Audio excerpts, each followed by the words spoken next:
perbedaan pandangan. Ya, bahkan dalam kehidupan rumah tangga saja, ya maaf ya, Anda misalnya seorang istri mau ke sini saja mungkin masih bisa beda pandangan, warna apa untuk jilbab yang dipakai. Ya, dengan suami bisa berbeda. Papa, bagus yang mana ya? Hijau atau kuning? Ah, kayaknya yang hijau deh gitu kan. Enggak, kayaknya kuning deh gitu kan. Masih mending ada dua pilihan, begitu dipakai pink. Bisa berbeda. Anak bisa berbeda. Jadi kesan pertama yang ingin dibangun bahwa dalam kehidupan sudah pasti akan ada keragaman pandangan. Dan yang kedua, yang tidak normal, keragaman pandangan itu boleh jadi melahirkan tindakan-tindakan yang kontraproduktif. Mungkin akan mendapatkan celaan. Allah dicela, malaikat dicela, Rasul dicela. Kita siapa yang mungkin belum menjadi bagian dari orang-orang itu dan ingin bebas dari celaan? Itu mustahil. Jelas sampai sini? Jadi kalau mendapatkan celaan, berbahagialah, berarti kehidupan kita normal. Jelas? Pernah mendapatkan celaan dalam hidup? Halo? Pernah disoal oleh orang lain? Pernah direndahkan oleh orang lain? Nah, Allah tuh memberi kesan kepada kita, jangankan engkau Rasul yang paling mulia saja pernah mendapati itu, tapi bagaimana seni mendapatkan ketahanan sehingga dalam dicela pun tetap tenang, dalam disoal pun tetap hatinya nyaman, karena ketenangan itu yang membawa pikiran tenang dan tindakan yang terukur. Dan kadang-kadang ketenangan itu lebih penting bahkan dibandingkan dengan harta yang berlimpah. Seringkali saya berikan perbandingan dari sejak dulu kita belajar kan. Coba pilih mana? Saya yakin masih konsisten. Pilih mana? Kaya tapi gelisah atau miskin tapi tenang? Tidak boleh ada pilihan ketiga, saya tahu itu. Kaya tapi gelisah atau miskin tapi tenang? Pilih mana? Ya, saya tahu lah. Kaya tapi tenang. Oke, di fase ini wahyu belum turun. Nabi sudah ngajar, turun wahyu, turun ala-ala, turun beberapa surah. Tiba-tiba ada masa jeda, wahyu belum turun. Sepekan belum turun, sebulan belum turun. Disitulah muncul seakan ada amunisi bagi orang-orang yang tidak senang dengan Nabi, tidak senang dengan ajakan Nabi pada kebaikan. Ini poin yang kedua. Kalau Anda berbuat baik, pasti ada tantangan. Ingat ya, kalau Anda berbuat baik, apapun itu, pasti ada tantangan yang menguji konsistensi kebaikan itu apakah serius untuk dilakukan atau tidak. Maka mulai muncul tuduhan. Lihatlah Muhammad dari ditinggalkan sama Tuhannya. Tuh Muhammad udah gila tuh, naik turun bukit, naik turun lagi, kayak orang bengong. Muhammad udah ada beban di pundaknya. Jangankan umatnya, Rasulnya saja yang mengklaim Rasul punya masalah katanya, ya kan? Dan ditinggalkan Tuhannya, kok masih mau ikut Muhammad? Maka dalam keadaan itulah kemudian ditunggu, naik turun, turunlah kemudian dua surah sekaligus, surah 93, surah 94, yaitu surah Ad-Duha dan Al-Insyirah.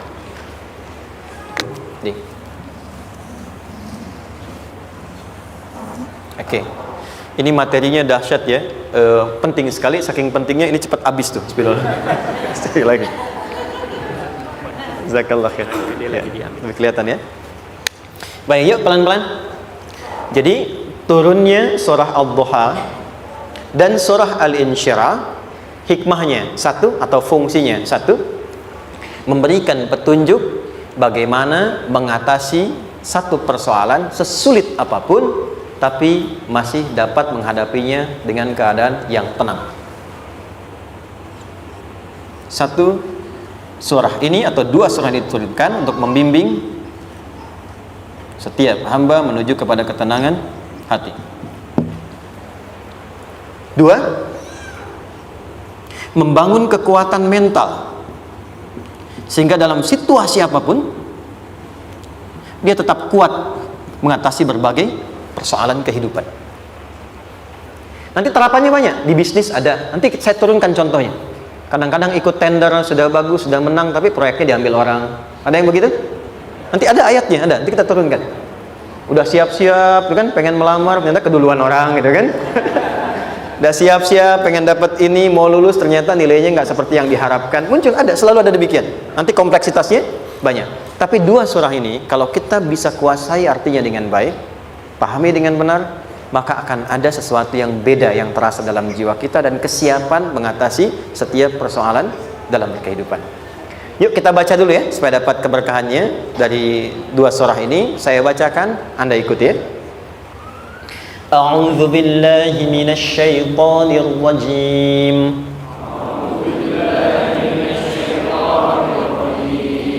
Bismillahirrahmanirrahim.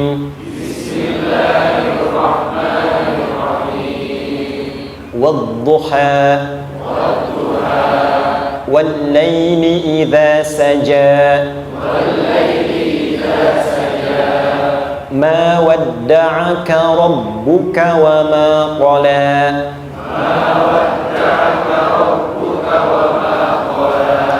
ما ودعك ربك وما قلى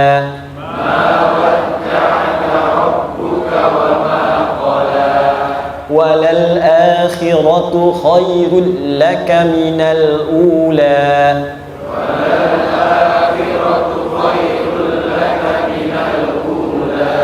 ولسوف يعطيك ربك فترضى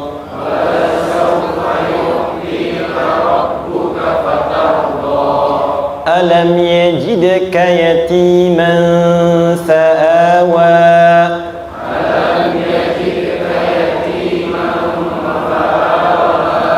ووجدك ضالا فهدى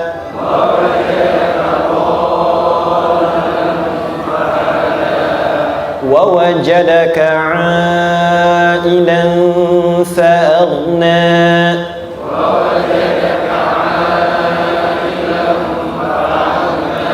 فأما اليتيم فلا تقهر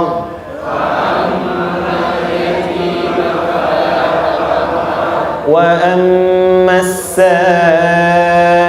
فلا تنهر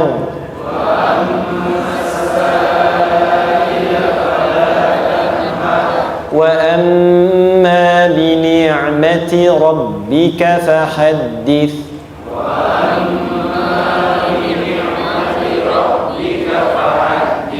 Baik, satu surah dulu, alhamdulillah.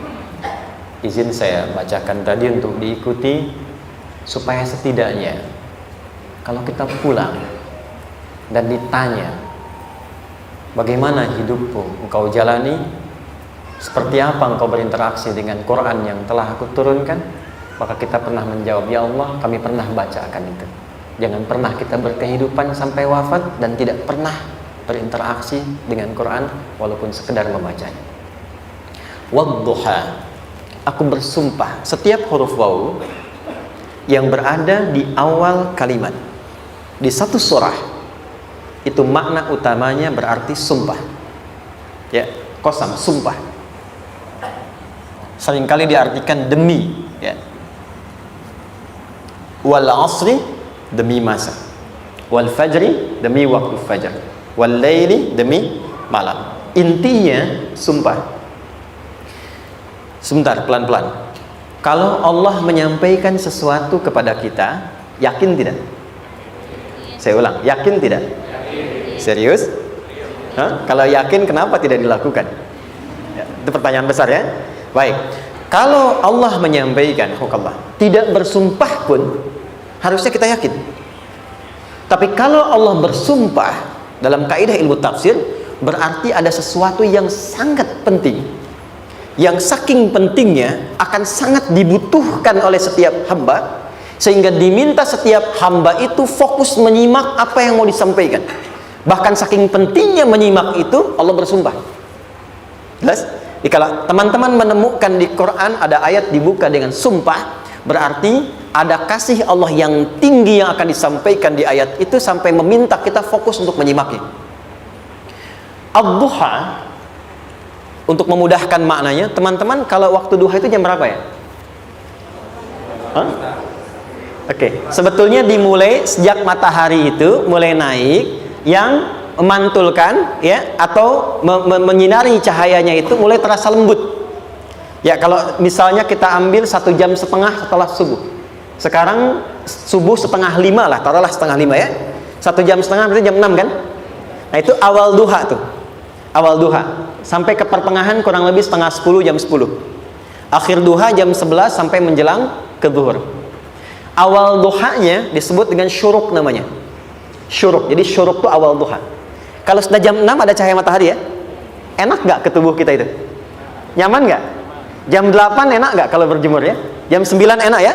Nah, ini kata kiasan dalam bahasa Arab. Kalau kita merasakan sesuatu yang enak, nyaman, memberikan manfaat yang banyak, itu orang Arab sering memberikan kiasan dengan waktu-waktu tertentu, di antaranya duha. Jadi kalau kita menemukan kalimat duha, jangan langsung diartikan ke waktu duhanya. Boleh jadi yang diinginkan adalah makna di balik itu, yaitu semua kenikmatan dan kenyamanan yang didapatkan. Cara mengartikan ini, wadduha, aku bersumpah kata Allah, ya Muhammad, demi semua kenikmatan yang kau rasakan dalam hidup, seperti engkau merasakan kenikmatan cahaya duha itu. Jelas? Wal-laili idza saja, dan aku bersumpah, al-lail, lail itu apa? Malam. Baik, lail turunannya, layali jamaknya, lela, lili, lala, itu malam. Jadi kalau ada ibu leli, ibu malam-malam ya. Lail. Oke. Lail itu malam. Malam gelap nggak? Gelap. Tapi kalau gelapnya gulita, tidak ada cahayanya, gelap betul gitu. Gelap ya. Misalnya sedang kita dapati misalnya satu momentum padam lampu, padam semua, dan pas gerhana misalnya gelap sekali. Nah, itu bahasa Arabnya disebut dengan saja namanya. Ya, saja. Wal laili idza saja. Dan malam apabila telah gulita. Zaman Nabi kan gak ada lampu ya, belum ada PLN ya, dan seterusnya. Jadi gelapnya betul-betul gelap. Saya mau tanya sebentar, biasanya kalau situasi gelap itu mudah nggak menemukan benda tertentu? Melangkah mudah atau sulit? Tidak mudah untuk dilakukan kan? Dalam bahasa Arab, kalau kita ingin mengungkapkan satu kegamangan yang luar biasa, sampai kita merasakan gelap dan sulit melangkah, bukan hanya karena nggak ada cahaya, mungkin karena ada pekerjaan tertentu yang menyulitkan, masalah tertentu yang menyulitkan, sehingga merasa seakan-akan kita tuh gelap, makan nggak enak, melangkah susah. Pernah nggak merasakan situasi yang saking beratnya satu beban itu seakan-akan makan nggak mau, melangkahnya berat, ada vertigo, kadang-kadang pusing? Pernah merasakan itu? Itu bahasa Arabnya wal-laili idza saja. Perhatikan kalimatnya, ya Muhammad sallallahu alaihi wasallam, aku bersumpah demi semua kebahagiaan dan kenikmatan yang engkau pernah raih, seperti merasakan kenikmatan cahaya duha. Dan mungkin persoalan hidup yang pelik yang membuat engkau merasakan kesulitan, seakan-akan merasa di suasana gelap yang gulita. Ma wadda'aka rabbuka wa ma qala.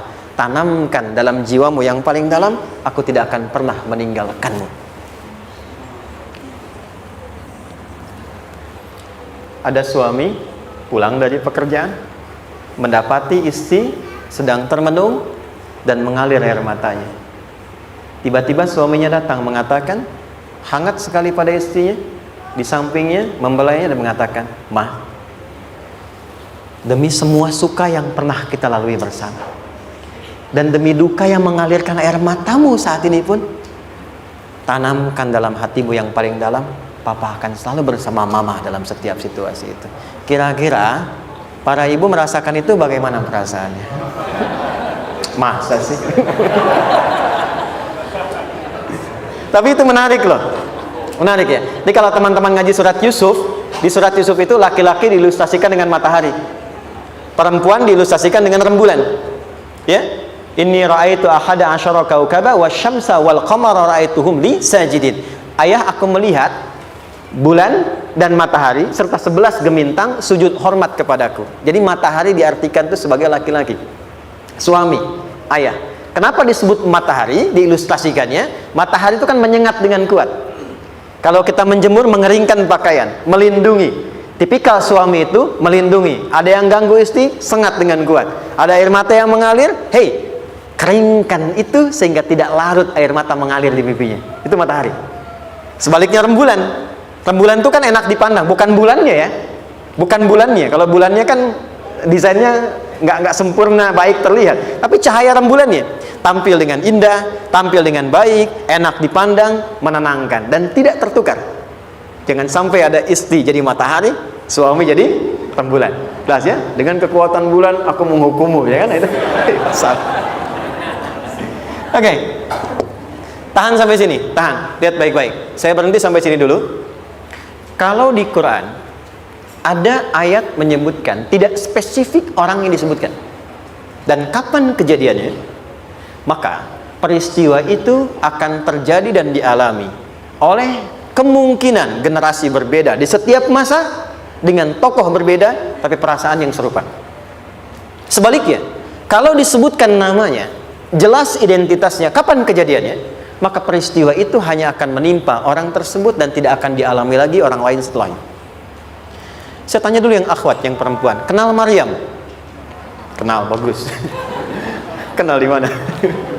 Maryam anaknya Imran, mengandung, melahirkan Isa alaihissalam, Yesus Mesias, tanpa disentuh laki-laki manapun. Dan di Quran identitasnya disebutkan langsung, Maryam binti Imran, wa Maryam ibnata Imran.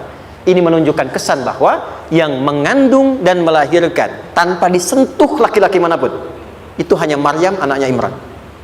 Ingat ya, mengandung melahirkan tanpa disentuh laki-laki manapun, bukan mengandung melahirkan tanpa suami. Kalau itu banyak dia, ya, mengandung melahirkan tanpa disentuh laki-laki manapun, hanya Maryam binti Imran. Tapi kalau nggak disebutkan siapa orangnya, kapan kejadiannya, tidak detail disebutkan, ini artinya situasi itu akan dialami kembali oleh orang di masa depan dengan generasi yang berbeda tapi substansi yang sama.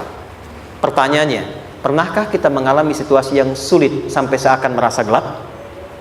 Nah, baik, maka adab yang pertama, jika mengalami situasi seberat apapun dalam berkehidupan, maka dekati Allah Subhanahu wa ta'ala. Ini awalnya, dekati Allah. Apalagi kalau ada yang mengatakan ini nggak mungkin, ini nggak akan terjadi, ini nggak bisa. Kalau sudah ada tanda seperti itu tanda langsung dari Allah supaya Anda diminta langsung mendekat kepada Allah dan tinggalkan semua makhluk. Karena Allah hanya akan mengabulkan langsung kepada Anda tanpa perantara siapapun. Itu yang terjadi pada Nabi Zakaria. Ini nggak mungkin, ini mustahil. Maka beliau langsung memohon kepada Allah dan langsung menyebutkan, ya Allah, saya minta darimu saja, tidak dari yang lain. Maka dikabulkan seketika. Jadi yang pertama, jika punya kesulitan sebesar apapun, seberat apapun, cepat dekati Allah. Maka di situ akan dijawab langsung oleh Allah, ma wadda'aka rabbuka wa ma qala.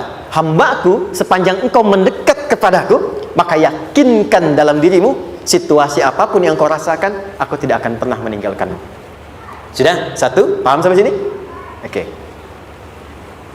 Pelan-pelan ya, saya belum bicara caranya, saya baru bicara di awal motivasinya. Dekati Allah dulu, nanti caranya didetilkan di surah Al-Insyirah. Teruskan, ma wadda'aka rabbuka wa ma qala walal akhiratu khairul laka minal. Perhatikan, hei, seberat-berat bebanmu saat ini, ingat, satu saat akan tuntas. Dan ini pun ujian, kalau sudah meninggal gak ada ujian lagi. Dan nanti kehidupan yang sekarang, apapun yang kau pertentangkan, perdebatkan, perselisihkan, itu semua akan ditinggalkan. Jadi ternyata Allah mengungkap hakikat kehidupan dunia. Apapun yang diperselisihkan, tuh unik ya, orang berselisih pada yang akan ditinggalkan. Aneh nggak? Ada orang berebut makanan, kan? Rebutan sampai berkelahi dan sebagainya. Pada akhirnya makanan yang diperebutkan itu pun akan ditinggalkan. Yang ini meninggal, itu meninggal. Jadi memperebutkan sesuatu yang pada akhirnya akan berakhir. Kata Allah, Allah sampaikan, jika Anda mengalami situasi, sesuatu yang mungkin membuat berat, tanamkan pada jiwa kita, hei, yang aku kejar-kejar ini, boleh jadi aku akan tinggalkan juga. Kenapa aku harus menangisi dan larut pada sesuatu yang tidak abadi? Maka Allah hibur kita dengan mengatakan, kamu tenangkan diri dulu. Semua yang kamu pikirkan sampai membuat kamu berat begini, pada akhirnya kamu tinggalkan, dan yang abadi itu akhirat. Walal akhiratu khairul laka minal. Dua, pelan-pelan sikapi setiap masalah dengan proporsional. Jangan terlalu larut dalam sesuatu. Dapat job satu, pengen, dah siap, kontraknya besar, tiba-tiba hilang. Dipikirin, Anda mikirkan itu pun nggak akan balik. Proporsional aja dulu. Ya, nanti caranya akan turun nanti di Al-Insyirah. Tenangkan diri dulu.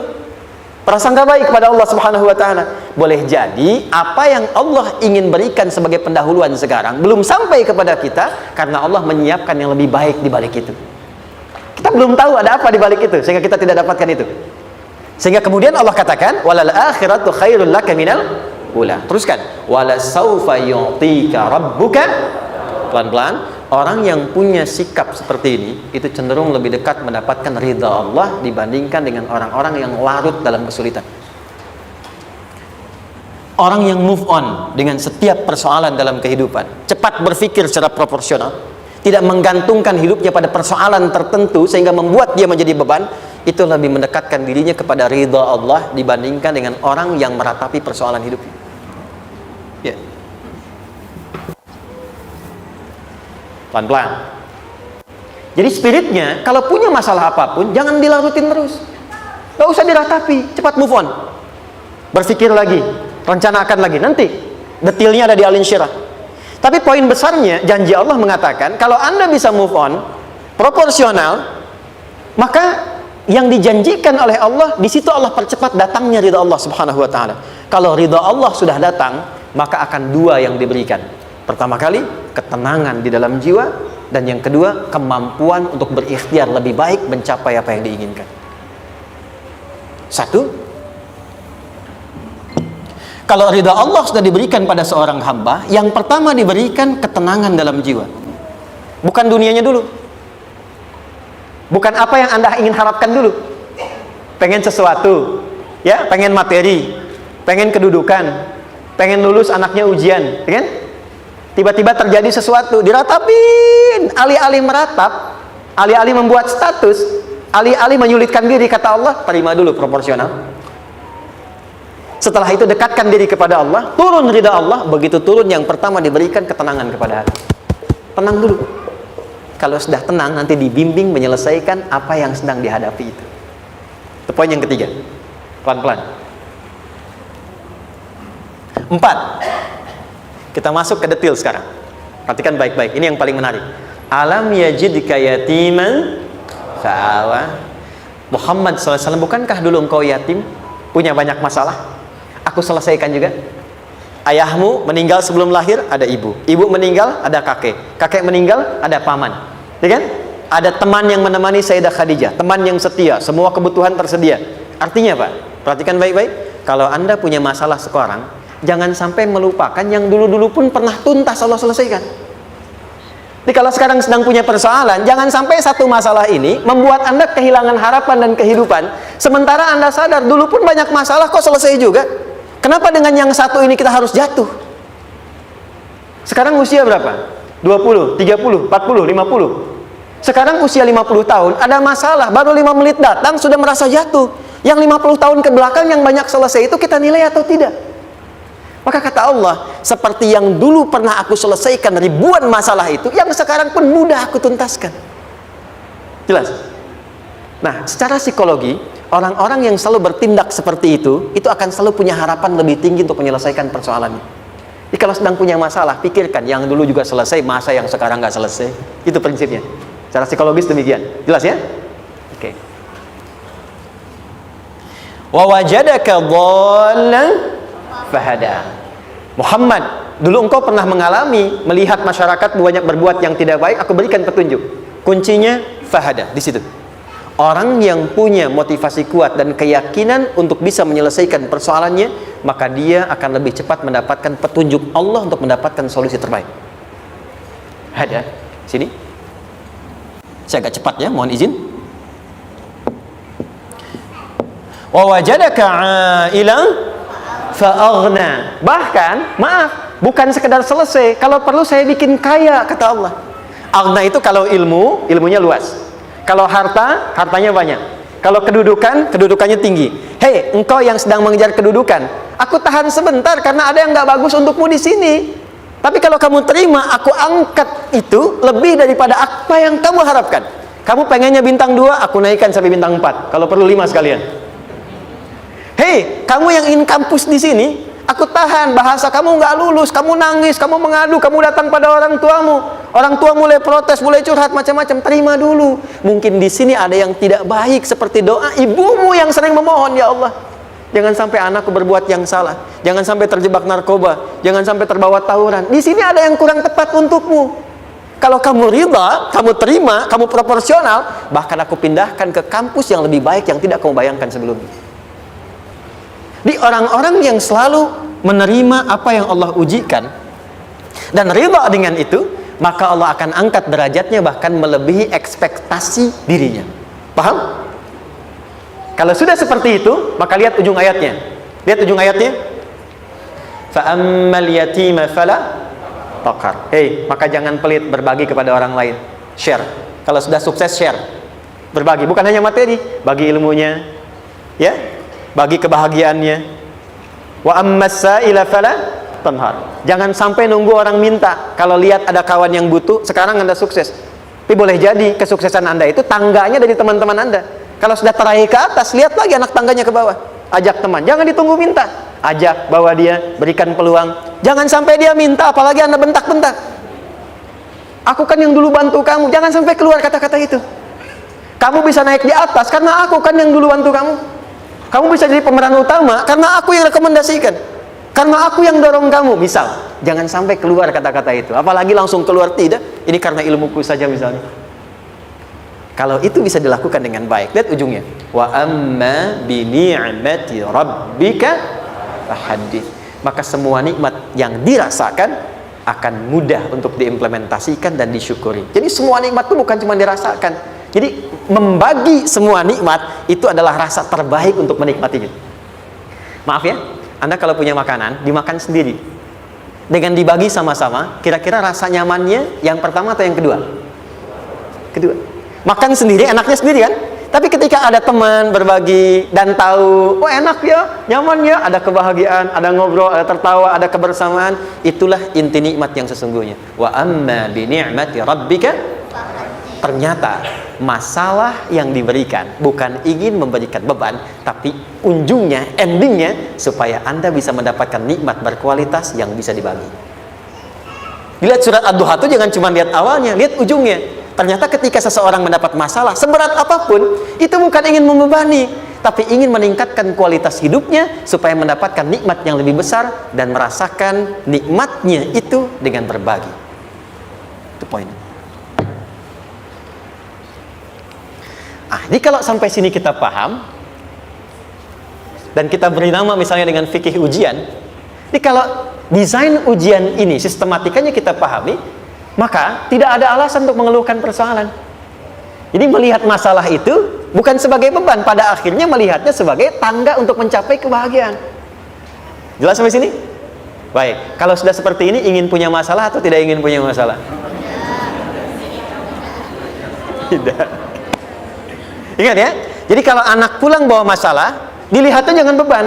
Oh, Allah ingin menaikkan kualitas pada anak saya, yang dengan itu menjadikan ia mendapatkan nikmat yang belum pernah didapati. Kalau rumah tangga sedang ada masalah, jangan banyak diperseterukan, tapi direnungkan sejenak. Oh, Allah ingin meningkatkan kualitas rumah tangga ini sehingga kita bisa mendapatkan nikmat yang tidak pernah didapati sebelumnya. Makanya nikmat berumah tangga itu yang terbesar selalu bertambah ketika menyelesaikan masalah. Silahkan cek. Kalau sedang ada masalah berseteru kan? Tapi setelah selesai kan jadi lebih nikmat ya? Ya? Lebih senang lagi, lebih cair lagi, lebih bahagia lagi, lebih mendukung lagi. Ternyata ada nilai-nilai kebaikan yang tersimpan yang belum disadari sepenuhnya. Pertanyaannya, kadang-kadang mudah diucapkan tapi tidak mudah mempraktekkan. Bagaimana itu semua bisa ditempuh dengan baik sehingga ketika mengalaminya kita bisa tenang menghadapinya. Maka turunlah surah Al-Insyirah. Saya cepat.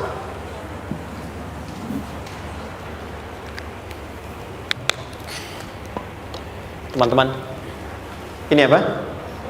Kelas ya? Baik, pelan-pelan sedikit. Kira-kira volumenya besar kecil? Kecil ya? Baik.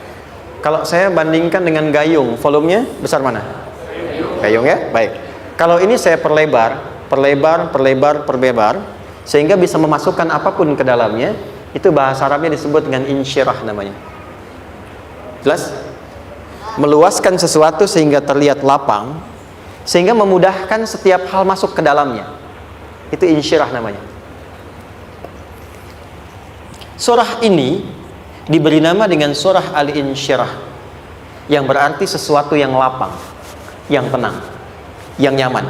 Yang diharapkan dengan keadaan hati yang lapang, nyaman, tenang itu, segala persoalan yang dihadapi dalam kehidupan akan mudah diterima dan tidak berdampak besar dalam menyikapinya. Maka bagaimana kemudian Allah memberikan turunan-turunan petunjuk supaya apa yang diharapkan ini bisa tercapai? Satu, izin mengilustrasikan, saya kasih cerita sebentar. Ada seorang anak muda, kisah ini sangat viral, hampir setiap kita bisa mendapatinya. Datang kepada seorang kakek tua di sisi danau yang jernih sekali airnya. Dia berkeluh kesah tentang persoalannya. Dia katakan, saya punya masalah begini. Berat sekali terasanya. Kakek itu kemudian permisi, dia hanya membawa 2 genggam garam. Kemudian beliau bawa 1 gelas, ilustrasinya seperti ini. Dimasukkanlah kemudian garam itu ke gelas itu. Lalu diambil 1 gelas air yang jernih tadi dengan garam segenggam. Kata beliau, minum. Pemuda itu mengatakan, wah asin, minum aja dulu. Lalu ketika diminum, langsung ditumpahkan. Dia muntahkan, asin katanya. Lalu setelah itu kakek yang tadi melepaskan segenggam sisanya, dilempar ke danau tadi yang luas. Lalu diambil lagi dengan gelas yang sama. Sekarang minum. Bagaimana rasanya? Segar, enak, nyaman. Itulah hatimu. Kalau hatimu sempit sesempit gelas ini, maka masalah sekecil apapun akan selalu menghadirkan kesulitan seperti engkau menelan garam tadi. Tapi kalau hatimu luas, sebesar apapun masalah, tidak akan pernah berdampak pada dirimu kecuali engkau mampu menyusun rencana untuk mengatasinya. Kelapangan hati yang membuat diri kita mampu menerima persoalan apapun, itu yang disebut dengan insyirah. Makanya dulu tahun 90-an ada sinetron Hati Seluas Samudra gitu ya. Saya pernah tahu itu. Sama anaknya diapa-apain juga, masih aja ya menerima gitu. Dulu siapa ya? Jeremy Thomas dan lain-lain ya. Saya kira ada gitu. Ya, saya kira itu ya. Saya pernah lihat sejenak ya. Saya jarang-jarang nonton gitu. Pernah lihat aja. Saya senang riset. Jadi kalau riset itu ada riset dakwah, ada riset materi. Saya teman-teman yang musik gitu ya, saya tidak terlalu dekat dengan musik karena saya di Quran gitu. Tapi untuk mengetahui hukum musik itu bagaimana, saya riset. Sampai ke notasi saya tahu. C D F G A B C D F G D F G A B C D A B C D F G A F G A B C D E B C D E F G A B C D gitu kan ya? Ya, tapi kalau diminta piano, gitar, ini saya nggak bisa. Ya, tapi untuk menentukan hukum, nah kita bisa paham gitu. Misalnya boleh nggak baca Quran pakai langgam Jawa gitu kan? Nah hukumnya apa? Nanti dari teori itu muncul. Ya, paham ya? Nah, oke, balik sini. Perhatikan baik-baik. 1, saya agak cepat. Ini ditafsir langsung turun Al-Insyirah. Yang pertama, alam nashrah laka sadrak wa wada'na anka wizrak allazi anqadha dhahrak. Tahan sampai sini dulu, 3 ayat. Saya mulai dari ayat kedua dan ketiga. Perhatikan baik-baik. Wa wada'na anka wizrak allazi anqadha dhahrak. Artinya apa? Artinya satu beban yang diletakkan di pundak yang berpengaruh kepada semua bagian tubuh. Kita pernah melakukan atau melihat yang angkat beban ya? Beban kan semakin berat diangkat, semakin terasa ke bagian-bagian tubuh ya, ke semuanya. Nah, itu namanya wizrak alladzi anqadha dhahrak. Beban yang dipikul yang berat sekali sampai semua merasa. Makanya jadi satu ungkapan dengan mengatakan dia sedang memikul beban yang sangat berat. Sampai kepalanya pusing, tidur nggak nyaman, miring kanan, miring kiri. Itu namanya ya alladzi anqadha dhahrak. 1. Saya percepat, akan ada satu masa dalam hidup setiap hamba merasakan satu persoalan yang seakan-akan beban berat yang dipikul sampai merasa kesulitan dari ujung kepala sampai ujung kaki. Siapapun itu. Jujur ya, setiap kita tanyakan pada diri sendiri. Setiap kita yang ada di sini, saya yakin pasti pernah atau bahkan akan mengalami satu peristiwa yang merasakan beban berat sampai seakan-akan ujung kepala sampai ujung kaki merasakan sakitnya. Ada yang sudah mengalami atau bahkan nanti akan ada yang melalui. Perhatikan baik-baik. Teruskan ayatnya, wa rafa'na laka. Perhatikan, kalau ada yang sedang merasakan itu, yakinlah kata Allah, pada saat itu sesungguhnya Allah sedang mengangkat derajatnya dan meningkatkan kualitas hidupnya untuk mencapai sesuatu yang istimewa yang belum pernah diraihnya. Dari sini kita buat persamaan ujian tadi kan berbanding lurus dengan harapan, banding lurus dengan solusi nanti pada akhirnya. Fokus. Lulus di sini, insya Allah setiap persoalan akan lebih mudah untuk diatasi. Ujian, seberat apapun yang sedang kita alami, tidak akan pernah diberikan kepada kita oleh Allah, kecuali ternyata hikmahnya untuk mengabulkan harapan-harapan besar yang sebetulnya kita mintakan. Jujur ya, setiap kita kan sering punya permohonan ya, sering berdoa ya, ya Allah minta ini, minta itu, minta ini, minta itu, gitu kan? Nah, cara Allah mengabulkan harapan kita itu, yang pertama, jalurnya lewat ujian. Karena semua kesuksesan itu, desain dasarnya adalah melewati ujian. Coba, anak-anak kita yang sedang sekolah itu, apa mungkin diwisuda dengan penuh kebahagiaan kalau nggak mengalami ujian? Hah? Lewat ujian dulu kan? Dia belajar dulu, ujian dulu, ngatasin soal dulu, lulus, baru wisuda. Apakah mungkin akan dapat IPK 4 yang diharapkan kalau tidak mengalami ujian? Belajar dulu, ya kan? Ada waktu, sempat dia bangun malam, siang, dan seterusnya, belajar, keringat, dan sebagainya, baru bahagia kan? Dan ternyata belajar itu untuk diwisuda. Sebab kalau kita tidak belajar, mustahil dapat wisuda. Kalau tidak lewat ujian, mustahil dapat ijazah. Karena ternyata harapan itu, hukum dasarnya dalam berkehidupan, bisa diraih dengan melewati ujian. Ini poinnya. Jadi mohon, kalau sedang mengalami sebuah peristiwa dan kita harus menghadapi itu, coba renungkan, sebetulnya pernah berdoa apa sampai kita mengalami itu, sehingga dengan jalan itulah sebetulnya Allah ingin mengabulkan harapan yang dulu pernah kita mintakan. Jelas? Oke, satu. Yuk turunkan rumus ya pelan-pelan. Quran surah kedua ayat 286. Ini kesini dulu, baru nanti kita balik lagi. 2 Al-Baqarah ayat 286. La yukallifullahu nafsan illa usaha. Tahan sampai sini. Lihat baik-baik. Hukum yang pertama. Hukum pertama.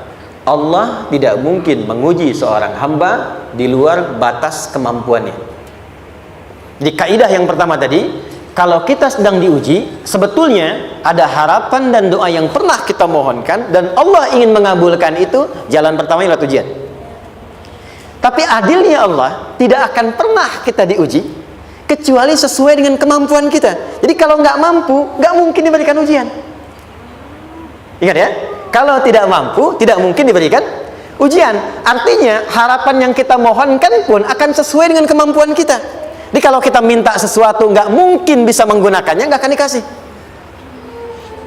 Nah, balik ke sini untuk memberikan ketenangan kepada hati kita. Kalau sedang menerima persoalan, setelah kita mengatakan, oh ini mungkin ada harapan yang ingin saya dapatkan, jalannya lewat sini.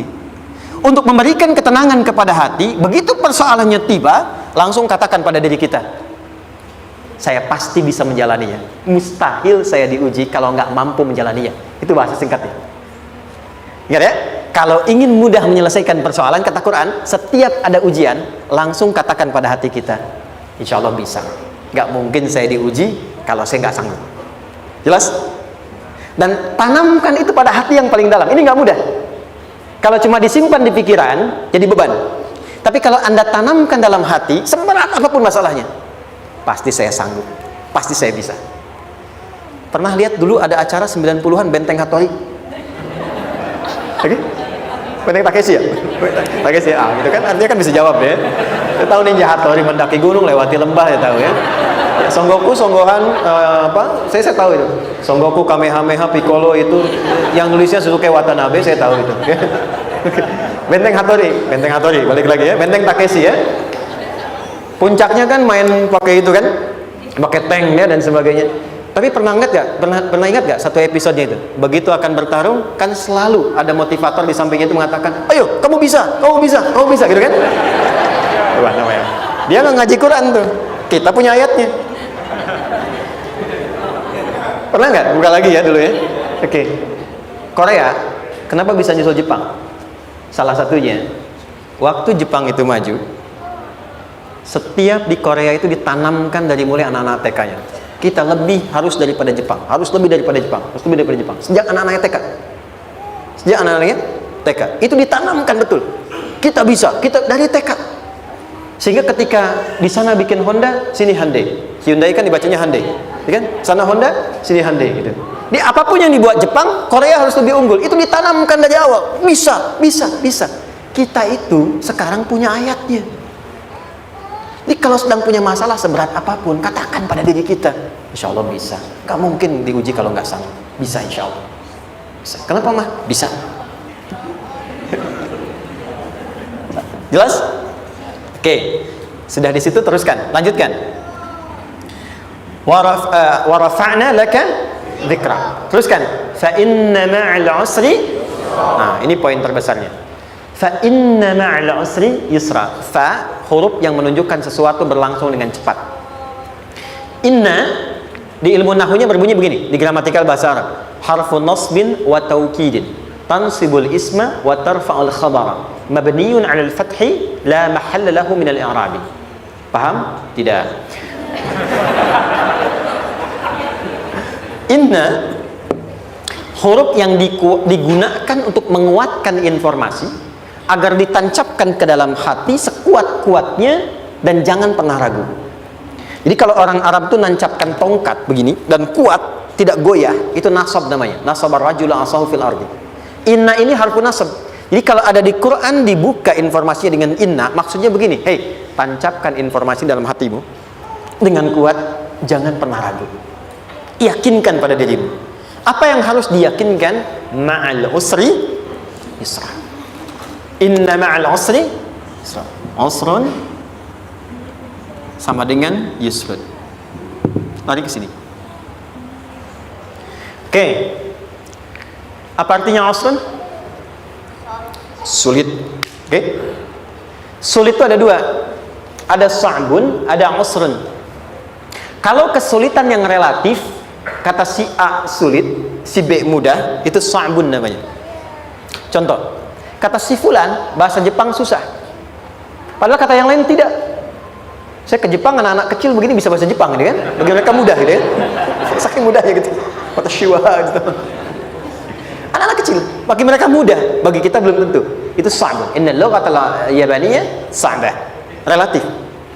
Tapi kalau kesulitan yang sifatnya mutlak, semua orang mengatakan sulit.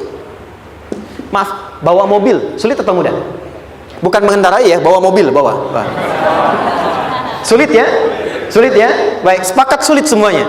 Nah, itu dalam bahasa Arab dikenal dengan usrun. Kesulitan yang semua sepakat bahwa itu susah. Sulit, semua sepakat. Dan ketika ada orang bicara, aku sedang punya masalah begini, semua mengatakan, wah itu nggak mudah, itu nggak mudah, itu usrun namanya. Lawannya, kemudahan yang relatif disebut sahlun. Tapi kemudahan yang semua sepakat bahwa itu mudah, itu yusrun namanya. Mengangkat spidol, semua mengatakan mudah, ringan, itu yusrun namanya. Perhatikan, Allah tidak memasangkan sa'bun dengan sahlun, tapi memasangkan usrun dengan yusrun.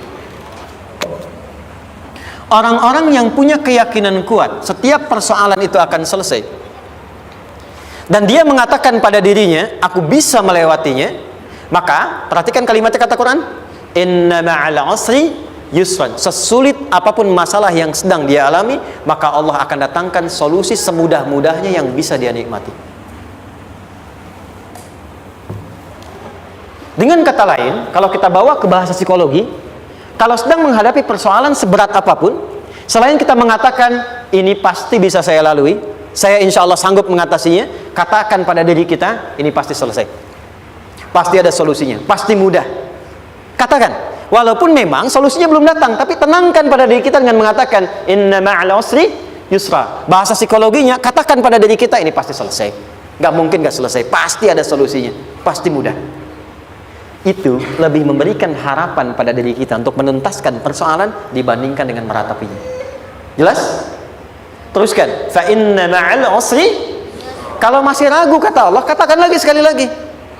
sampai hati kita merasa nyaman. Jadi kalau sedang punya persoalan seberat apapun, tanamkan pada diri kita, pasti selesai. Belum nampak, insya Allah pasti selesai. Gak mungkin diuji kalau nggak ada solusi. Itu lebih memberikan harapan. Setelah itu, faida faraghta fansab. Mitigasi masalahnya, mitigasi persoalannya.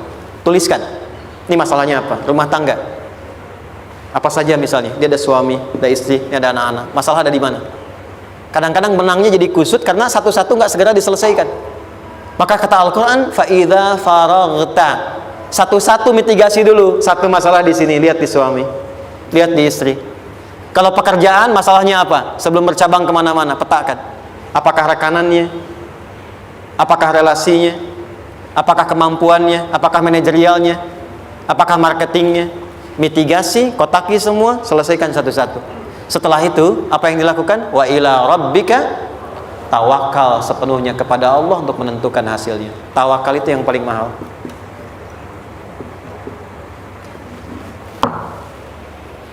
Anda kalau nggak punya kepasrahan, stres. Karena selalu memikirkan apa yang mau dikerjakan dan selalu orientasi pada hasil. Kita punya tawakal. Kalau kita mampu menyerahkan sesuatu, gini. Di sini ada orang yang paling jago misalnya main basket. Ada pertandingan basket. Begitu dibuka, udah tim musyawarah serahkan aja pada si fulan. Kan? Dia yang paling jago, dia. Bukankah dengan menyerahkan itu bukan hanya kita berikan sebuah tugas, ya kan? Tapi dengan itu ada kelapangan tersendiri kan? Yakinlah sukses, ini paling hebat. Pernah ada perasaan gitu? Sekarang, siapa yang paling mampu menguasai? Siapa yang paling hebat menyelesaikan segala hal? Siapa yang punya segalanya? Bukankah Allah? Orang-orang yang punya tingkat tawakal yang tinggi, maka satu, dia akan lebih stabil keadaan mentalnya dan tidak akan pernah gelisah dengan kekecewaan. Gak ada kecewa. Karena tawakal itu kalau sudah kepasrahan pasti menerima hasil. Kalau sudah tawakal, terserah Allah tetapkan apa saja. Mau dapat sekarang, dapat besok, dapat nanti.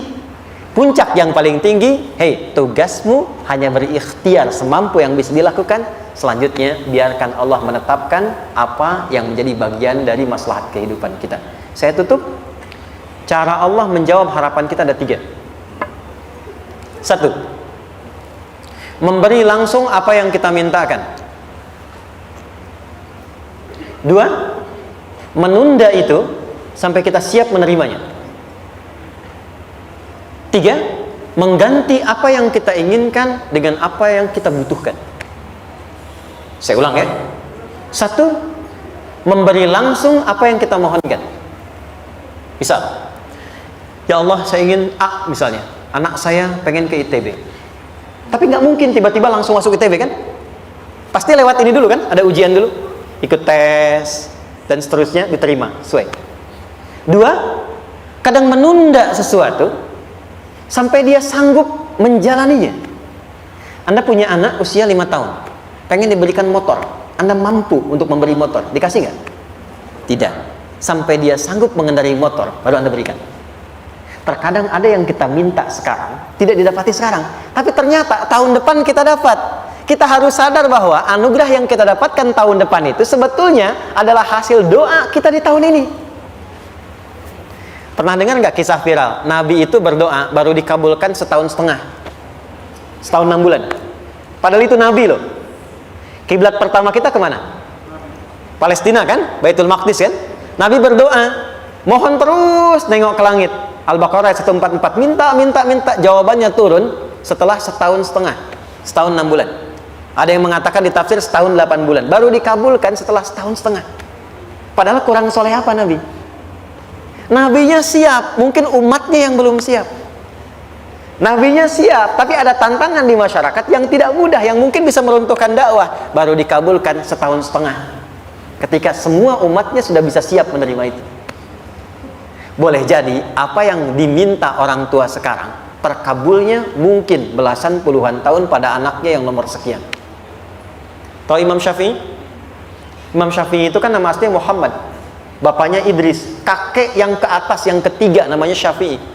Kenapa disebut Imam Syafi'i? Dinisbatkan pada kakek yang ke atasnya. Ternyata kakeknya ini seorang ulama besar, saleh, memohon kepada Allah. Setiap di keturunannya ada yang bisa menggantikan lebih soleh, lebih baik lagi. Ternyata yang didapatkan bukan dari anaknya, tapi generasi keturunan yang kesekian. Anda belum sekarang bisa hafal Quran, misalnya Anda bermohon berdoa, boleh jadi yang hafal mungkin bukan di anak, bisa di cucu, bisa di bagian keluarga yang lain.